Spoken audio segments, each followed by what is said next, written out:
Well, hello and welcome to SoCal Prep Report. I'm Randy Rosenblum. Momentarily, good buddy Tarek of SB Live will join me. You know, my next door neighbor came to my house today. We started to talk about technology, and he called me a Luddite. I had never heard that term before, someone who's not into technology. Tarek, I'm a Luddite. Hey, you learn something new every day, don't you? I had never heard the word before. Yeah, that's a new one for, I mean, I've never been called it. I'm sure it's coming down the pipe in another 30 years or so, but yeah, I've never heard the term either, a Luddite. And it just means you're not technologically savvy, basically. Not savvy, not into it, all that. Can't Thanks, Doug Peterson, for the shout out on Luddite. Anyway, let's talk about high school sports and football.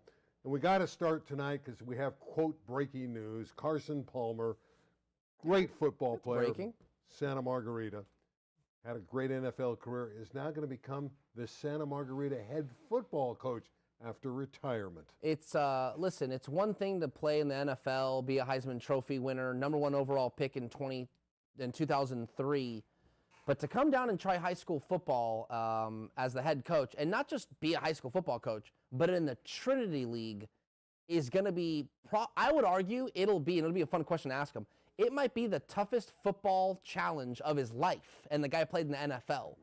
That would be the Trinity League is no joke. No, and his son's there, so obviously that's one of the reasons he wanted to coach, probably the primary reason. Fletch. Yeah, he's got a son that's a freshman now, and, will probably be a JV quarterback next year, and then, eventually work his way onto varsity. But I think, for example, like Derek Fisher is the high school basketball coach at Crespi, and he's got 2 stepsons on the team. His older son, Drew, was on the team. And it's like, why? He's like, you know what? Instead of complaining about it, I just wanted to get involved. And maybe that's why Carson Palmer's doing it. Yeah, he's 44 years of age. He led Santa Margarita when he played back in the late 90s to a couple CIF championships. And again, back-to-back. 294 touchdown passes in his NFL career. Borderline NFL Hall of Famer, 42,000 yards passing, too. The guy Hall dialed it potential, up. Right? We were talking about it off air. He has a chance. All right, that's the good news on the coaching front. The negative news would be Malcolm Manuel of Narbonne has resigned after winning the Open Division in the LA City section. Got knocked out in the regional tournament, but Malcolm says he's had enough. They had a lot of problems this year. They had a lot of players disqualified from games for ineligibility, and he said enough is enough. Yeah, it was a cloud of controversy the whole year at Narbonne, so this is no surprise. There will be an exodus of players now that Malcolm Manuel's, stepped down and so on, and it's unfortunate because what happens is, although there's success at the program, when there's all these things going on, now what's left of it? And we all know that they've already been banned for the playoffs next year, so it'll be an interesting road for the Gauchos. Yeah, that great quarterback who's supposed to return, Jaden O'Neal, he'll probably leave the program. He will. I don't want to speak for him, but you got to think that he can go anywhere he wants. He's a great football player. Also, Long Beach Poly, their head coach, Steve Barbie, he leaves now. There's a good video of Steve. Had great success there for 7 seasons, 57-20, even won a CIF championship. Yeah, went down to Division IV and won a CIF championship. Coach Barbie was always, listen, I got nothing but good things to say about him. I'll miss watching him on the sidelines and talking to him on the phone. Good dude, always respectful, and just, I don't know, maybe there's something in the inside that kind of forced him out. That's kind of what I'm hearing, because the standard of football wasn't what everyone expects it to be, but good guy. Yeah, they finished second in the Moore League, and they always win the Moore League. They lost to Milliken this year. That never happens. By the way, he took over the program for Antonio Pierce, who's now the Raiders' head football coach. At least for now, he's the head football coach of the Raiders. A lot of people think he's going to be gone pretty soon as well. All right, let's turn our attention to those regional bowl games, the games that qualify you to go into the state championships in prep football. We're going to start on the games from Friday night. We've got to start with Lincoln and Newbury Park. Newbury Park had a magnificent year. Their only loss of the season is to Lincoln, and it was a great game. The Panthers had a great chance here. Smigel, 3 touchdown passes, but Lincoln in the end got some clutch throws, and they win the game late. Achilles Smith Jr., remember his dad? Achilles Smith Sr. was a number 2 or number 3 overall pick back in the day, quarterback. And, so his son, an Oregon commit, dialed up some really nice passes late in the game. I want to say Lincoln scored 20 unanswered points and will now play for a CIF State title game. Yeah, Courtney Miller caught the game winner in overtime. That Great one catch. Again. Great catch, yeah.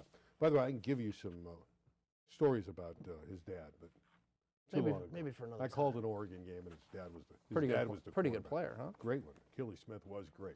All right, let's move forward and talk about the next game. Pacifica of Oxnard over Narbonne. This game was the final game for the head coach, Malcolm Manuel. He loses this one.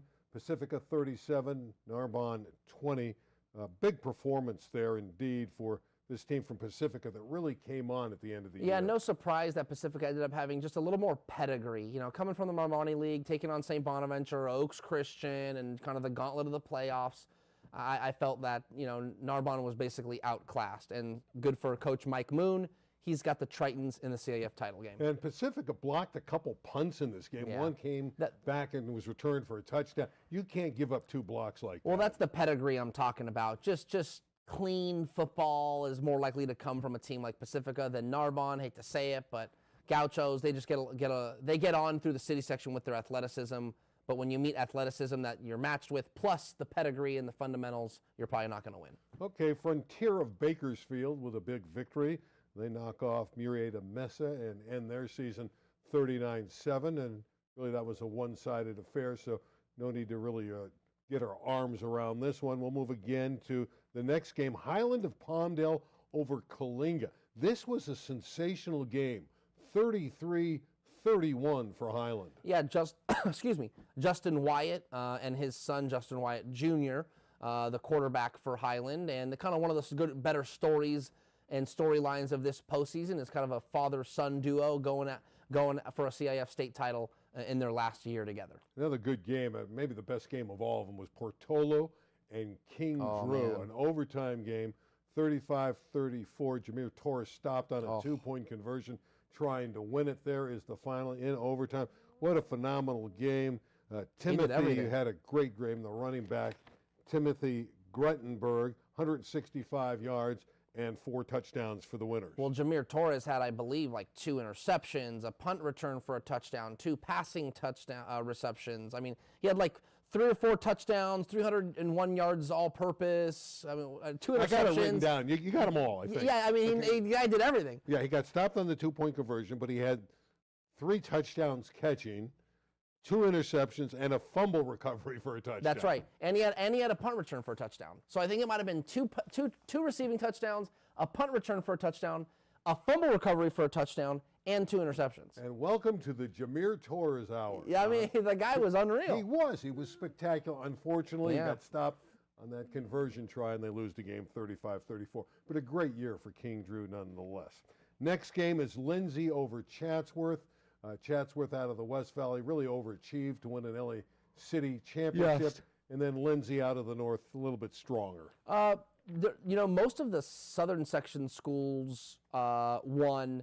None of the city section schools won. So Lindsay was one of the schools that got matched up with a city section school and was able to just show that they're a little better football team. Yeah, City went 0-4 this bowl season. All right, let's move ahead to the Saturday games. We just went through the Friday games. Saturday, we had Edison. And the story here for me with Edison winning the game over Granite Hills 34-28 is the return of Justin Gillick. Julius Gillick. I wrote down Justin. It is Julius. Yeah, yeah. 240 yards and 3 touchdowns. Why did I write down Justin? I like the name Justin. It's okay. But Julius, and we met him at the banquet. Great kid, tremendous running back. Yeah, you know, one of the interesting stories, you know, just to recap, gets unsportsmanlike penalty, can't play in the CIF final. Edison goes on to win it anyway, and then the guy comes back rejuvenated and scores 3 more touchdowns and runs for 1 million yards. So, you know, one of the better standout players of this fall season and likely to get on any all-star team or, you know, all-state nomination team, Cal High Sports, all that. He's going to get all those this year. He's had a tremendous year. And for Edison, they keep going. They got a chance now to win a state championship. Steve Grady's got the program rolling there. Next up, next game we want to chat about is Palos Verdes. Our friend Ryan Rakowski, the quarterback. We think about him throwing the football, but he ran it well against Bakersfield Christian. He rushed for 97 yards, gave him that rushing element, and you can see PV won. One of my favorite coaches actually in the Southland is Guy Gardner. Right? Yeah, He's just a good dude, and he's like kind of a calm demeanor. But also has some charisma to him. He's great and good for the Sea Kings. This is a program that probably was expected to do a little better in regard to the division they got into in the playoffs. But, you know, were dealt an interesting hand, got into a little bit lower division, and got a CIF championship out of And it. a shout-out, too, to Jace DeMoss. He had an interception for the Sea Kings, returned it 65 yards for a touchdown. He's a There you junior. go. Rakowski's only a sophomore. So some of those bodies who are starring right now for Palos Verdes will be back next year. Now, Tarek's favorite team of the season, Rio Hondo Prep. Love these guys. I know you love these guys, but they got 20 guys on campus or whatever Yeah. it is. But they knocked off Poway 28-14. What is it, 71 kids in the campus? Yes, 71 boys, only 120 kids in the whole school. And really the storyline that just kept on giving in regard to page views, if I'm being honest, all these last couple weeks was they get paired up with Warren High School in the Division 8 CIF Championship. So here's a school with 120 kids, 71 boys. Warren has 3,600 students. And so that was remarkable. Then they beat Poway, about 2,200 students. And now they're going to play Vanden. We'll get to that in a little bit. But they've got about 1,600 students. So these big public schools are coming on. And this little private school out of Arcadia is slaying them. Bring on Mater Dei. There you go. Exactly. Mater Dei. Why not? Noah Petanuri, by the way, is a great running back. That's their guy. Mm-hmm. He had another big game, and so he had 169 yards and a couple touchdowns. And all their kids play both ways. That's what's remarkable is late into this year, and all their offensive kids play defense, and all their defensive play offense. It's remarkable. Not a lot of depth. It's hard to do, play this many games. Here? I mean, don't you think that's impressive? No, it is, but I know you love this team. No, that's it. Sorry. No, you should love them. Okay, let's move into the next division. This is the 4A. Pius 10, St. Pius 10. Another interesting storyline here. Interesting. There's stories all over the place. No, I mean, that's the point. They started the year, what, 1-9? Started the year. They finished the year 1-9. Well, it's all perspective. Yeah. It started, finished. Half full, half empty kind of thing. Well, they continued on from 1-9, and they beat St. Augustine 28-7. That team's from San Diego. How about this? Now, they had a horrible year, too, until the playoffs. But St. Pius, the 10th, 21-point win. This bowl game had two teams of a combined 1-19 regular season record. St. Augustine went 0-10 and won the Division III San Diego section, and then St. Pius went 1-9 and won Division 9. So there you go. St. Pius, another great story, but they're not quite Rio Hondo Prep. All right, let's move ahead and get through some of these other games. We got a lot of traffic to go through. Palmdale gets by Selma.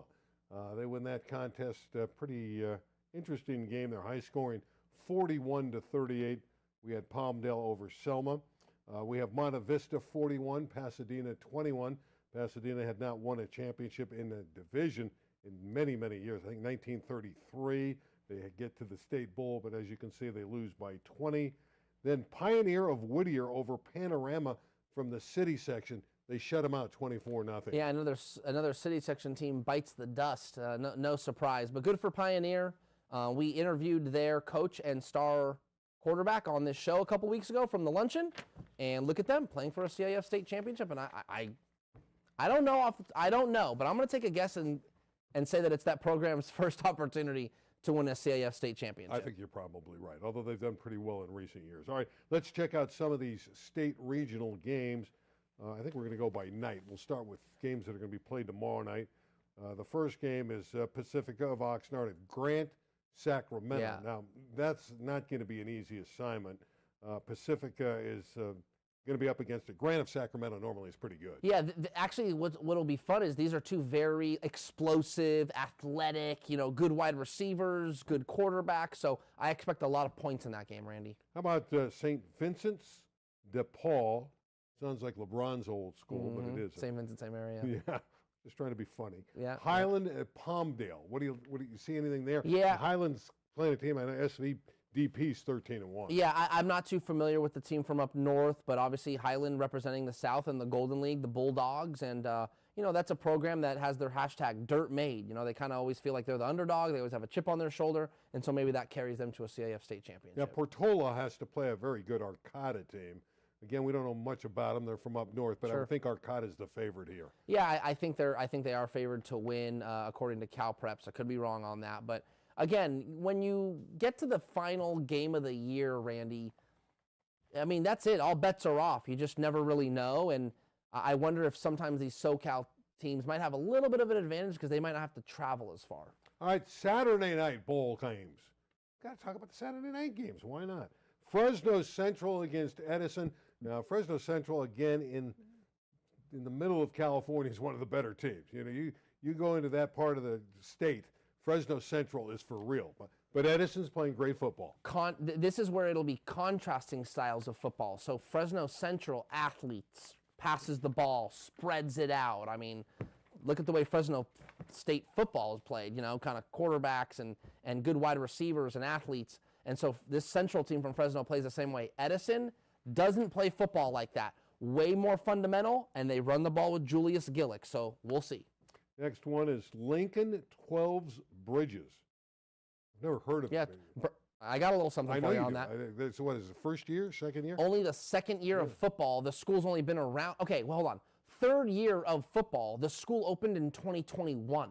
So they didn't start varsity football till 2022. So 2022, 2023. Yes, so third season of football, and here they are in the CIF State Championship. Can they beat Palos Verdes? Will they beat Palos Verdes? I would like to give Palos Verdes the edge. You know, I don't know much about 12 Bridges other than they've got this new momentum, like I just mentioned, new program and so on. They have a standout quarterback. That's the big one. But so does Palos Verdes, and I just feel, again, pedigree.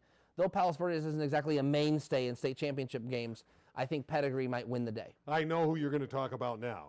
It's Vanden and Rio Hondo Prep. Tarek loves RHP. RHP. RHP. All right, RHP. we're moving past this game.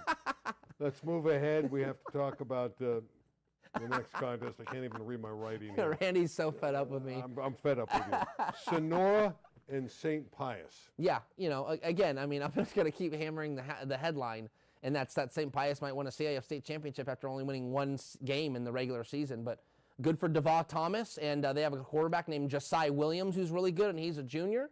So, athletes. Sonora is going to be outmatched athletically in this game. Williams, the quarterback, can really run the football. Yes. So he gives him an extra dimension. Yeah, Each week we're seeing him get 100, It's like a little high school Lamar yards. Jackson. That's what he's like. He's really good. So that's a real plus. All right, next one is American Canyon with a very good record against Palmdale. I don't know much about this game, other than I will say this. 2 Golden League teams in the CIF State Championships. Hey, Highland and Palmdale. That's pretty cool. All right, how about we're going to throw these teams out and go ahead. games. And let me see what I'll come up with something. Well, you're doing good. Some of these Northern League teams, we really don't have a clue, right? But Balboa of San Francisco, again, historically, a program with great athletes. Okay. Playing Pioneer, team right down the street, Whittier. Yeah, again, I mean, I don't know when was the last time Balboa has been in a state final. Probably more recent. You know, again, if this is Pioneer's first CIF State Championship game, if you're the coach, you're thinking, hey, man, I got to let these kids have fun with it. But we didn't just show up to say we showed up, right? You want to try and win. So it's hard to get the kids to focus in such a special moment. There's one other game we want to talk about. The Open Division game. Nobody De La cares. Salle 12-0. Mater Dei 12-0. This is the game right here. Mater Dei a 41-point favorite. I don't agree with that. I think they should win the game, but that's a little ludicrous. Sorry, Cal Preps. Sure. 41 points a little bit too much. De La Salle Spartans a great program.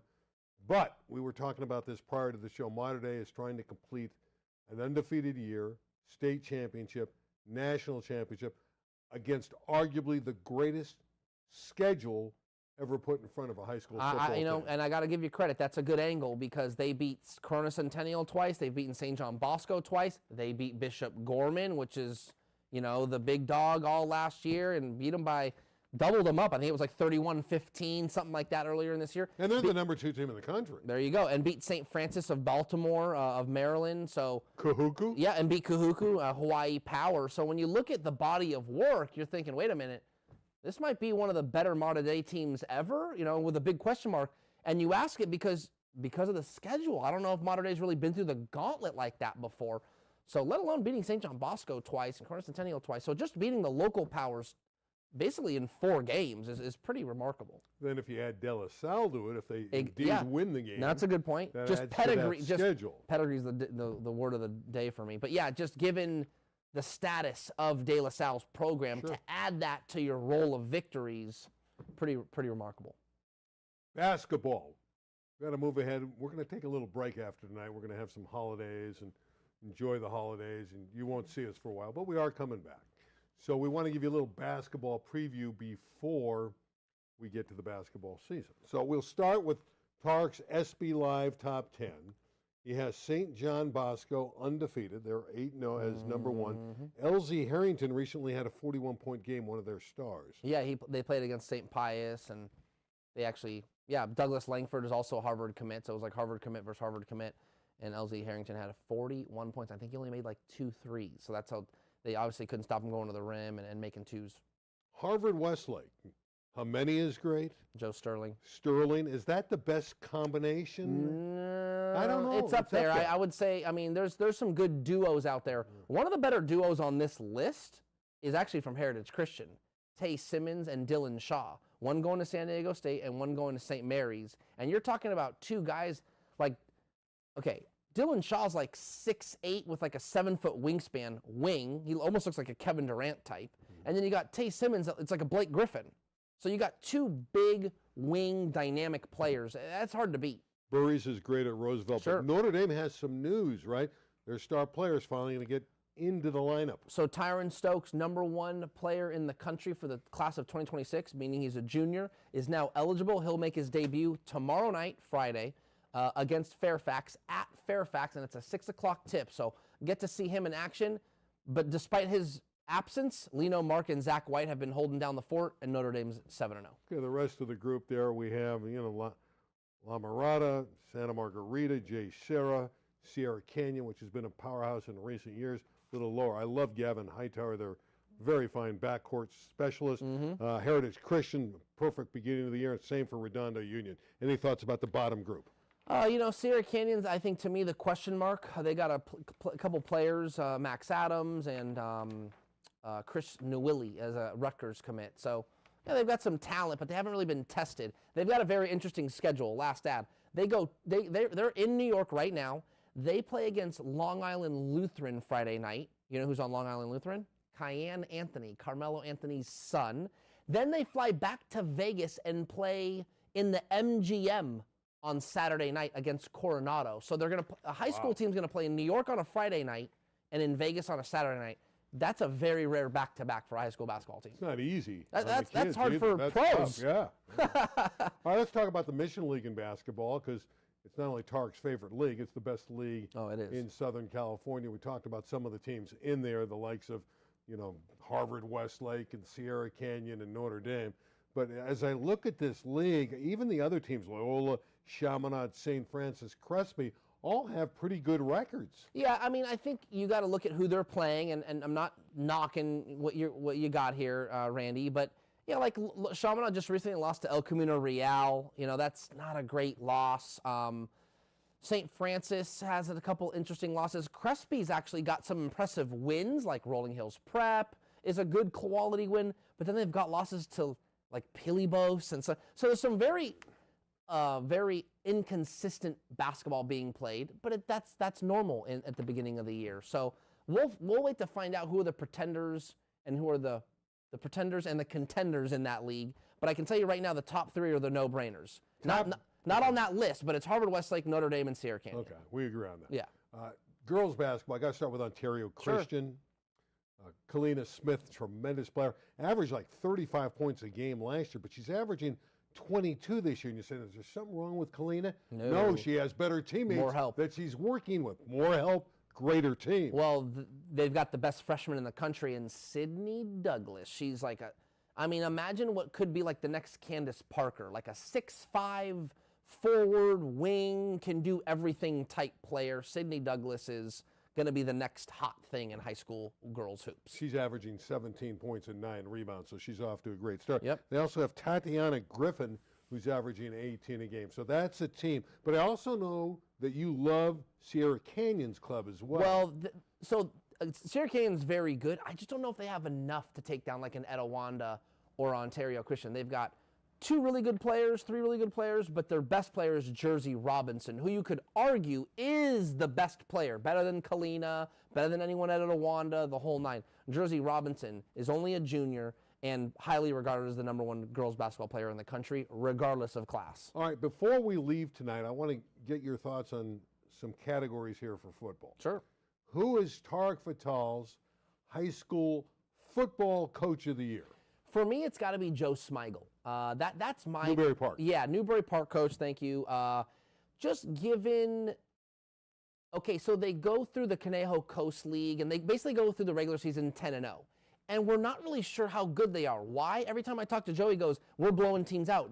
Brady's not even playing fourth quarters. I don't know how good we are. Well, they get pulled up to Division II, and they win the dang thing. Why?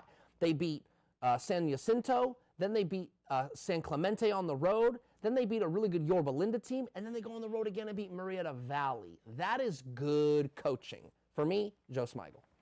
Can't argue with Smigel. Newberry Park had a magical year, and even their loss to Lincoln last week, they played a great football game. Yeah, they were really good in that game against a solid Lincoln squad. All right, next up, Team of the Year. Go ahead, say it for me. Rio Hondo Prep. Rio Hondo Prep. Why? Because that's the story of the year. You're talking about a David and Goliath type story. So Rio Hondo Prep, staying healthy, kids playing both ways, and they're just gritting out wins. They're playing public schools that are ginormous compared to them. I love it. I love the little guy sticking it to the big guy. I hope they win a CIF State Championship, and I'm not afraid to say it. So for me, Team of the Year, Rio Hondo Prep. Not Mater Dei. If they beat De La Salle against the toughest schedule in the country, being the national champion, the state champion, you just documented all their great wins this year, and it's not Mater Dei. No. And it's not Raul Lara as the coach. First year taking over against that difficult schedule.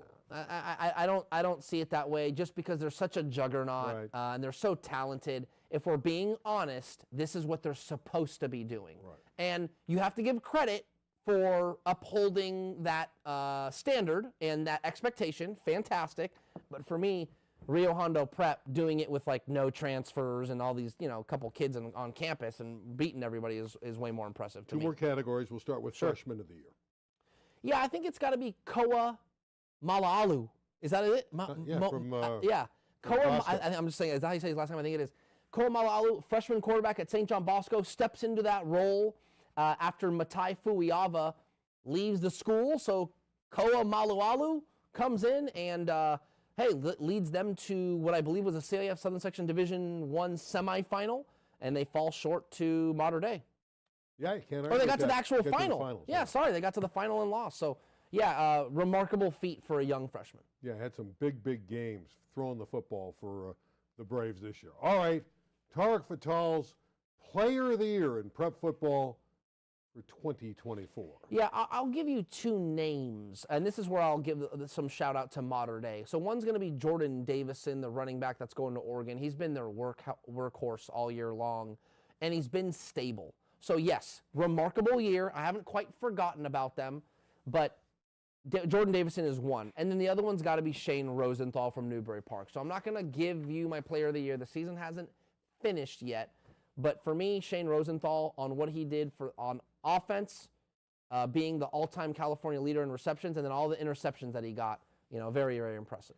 We're going to have an all-star football game on our television, LA 36. We're excited about it. We're going to get to the game. It's the National Football Foundation All-Star Game, and the Rams are heavily involved. A lot of the great CIF Southern Section players from around Southern California will be in that game. I haven't seen the rosters. I know Bryce Hawkins of Simi Valley. They're still putting them together. They're still putting them in. But a lot of great players are going to be in. We're going to shoot the game on December 21st, and then we'll have it a little bit later, maybe the next few days later. It'll start to air on LA 36. We're excited about that, and they got good coaches there. Yeah, I think, all-star games are fun, and they're great for the kids, so why not? Hopefully no one gets hurt, and, the girls' flag football game, too. I mean, everyone gets a little time to shine. Yeah, flag football all-star game at 2 o'clock. Our game will start at 6, but you don't care about that. But you should go. If you don't go to the game in Simi Valley, again, we'll have it for you. Ben McEnroe, Coach Haggerty of Bishop Amont's going to be the coach on the east side. Ben will coach the west side. Are we done? I think we're wrapping it up. Tarek, was fun, and we're done. That's it. We're going on vacation. Happy New Year. Happy New Year. Yeah. Merry Christmas. Happy Hanukkah. Yeah, that's all good stuff, too. All good stuff. That's actually more important, actually. But yeah, you're right. More important. They're all important. Happy New Year, At least I get to throw this one more time. Enjoy your Christmas holiday. Tarek will rest his arm over the next few weeks, and we'll see you next year right here on SoCal Prep Report. Thank you, guys. Thank you, Larry, the producer. It's good.